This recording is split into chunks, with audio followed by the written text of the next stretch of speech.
Welcome back to Daf Yomi B'Iyan. In this video we're going to discuss the sugya of Nascha de Rabbi Abba on Baba Sulam and Gimel and Beis. So the first question on the sugya is, what is a Nascha? The answer is it's an Ingot. What is an Ingot? So we brought one to the Shir. This might be the Nascha, the case of Nascha de Rabbi. Maybe this was the very one, I don't know, that was used. But anyway, it's a piece of metal.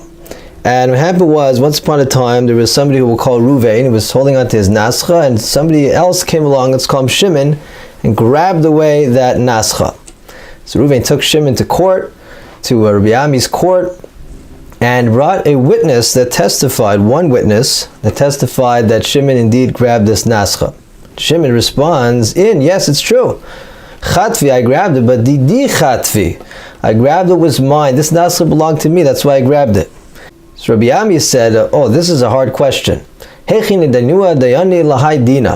judges judge this one for whatever ruling we think of? It doesn't seem applicable in this case. So it's hard to decide this case. Why? Let's go through the possibilities. Rabbi Ami says, if we just simply say Shimon has to pay, that's not the right ruling, because Leka Trei Sadi.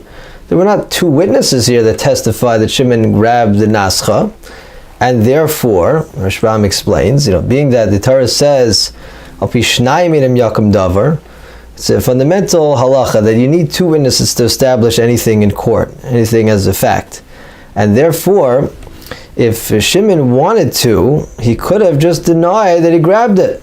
He could have just said, I never grabbed this, and we wouldn't have known otherwise, and therefore that gives Shimon what we call a migu. It means, since he could have said an easier claim and easily gotten out of this if he wanted to lie, therefore we assume he's not lying.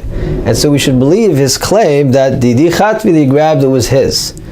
On the other hand, Rabbi Ami says, okay, so you'll say, let's exempt Shimon. The problem is, there was one witness there that did testify that Shimon grabbed the Nascha, and therefore the Rashbam says Shimon no longer has a migu.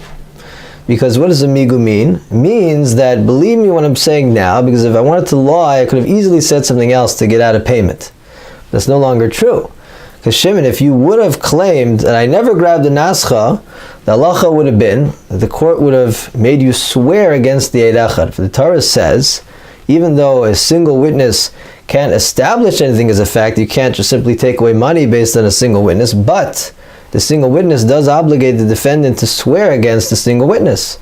So you can't simply exempt Shimon. Okay, the Gemara says, maybe we should have Shimon swear against the Eid Echad.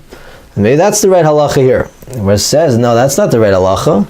Shimon can't swear against the Eid Echad here. He's disqualified from swearing against the Eid Echad, of course, because he admits to what the Eid Echad said.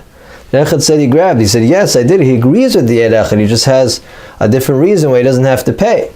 So swearing is not an option either. So what is the halacha here? Seems like a stalemate. How do we judge this case? So Rabbi Abba got up. That's why it's called Nascha de Rabbi Abba, because Rabbi Abba decided the halacha here that indeed we have an Eid Echad, which generates an obligation to swear. He's eno yachal lishava. Shimon can't actually swear, because of course he admits to what the Eid Echad said. Therefore, he has to pay. If you have an obligation to swear and you can't fulfill that, then you have to pay. So rules Rabbi Abba.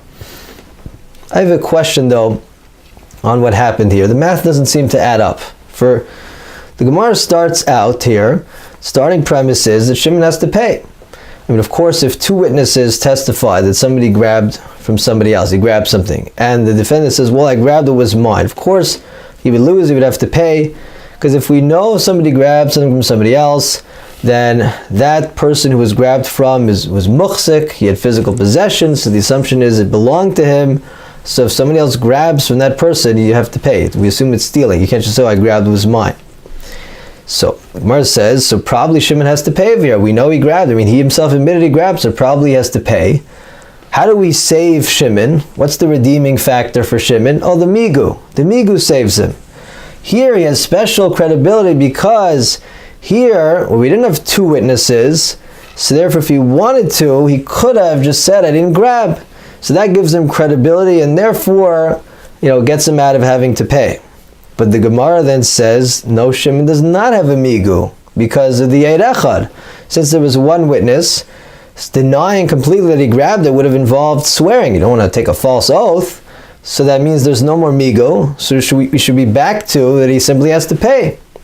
So what do we need Rabbi Abba to tell us a new concept that if you can't swear, then you have to pay? You don't need that. Once you tell me that, oh really, there's no migo, we're mistaken after all. We thought there was a migo, really there's no migo. So if there's no migo, we're back to then you have to pay. So the Gemara should be finished right there. We should go home. Everything should be finished at that point. So what happened here? Why does it depend on this? Why do you need a whole special ruling of Rabbi Abba to decide the halacha here?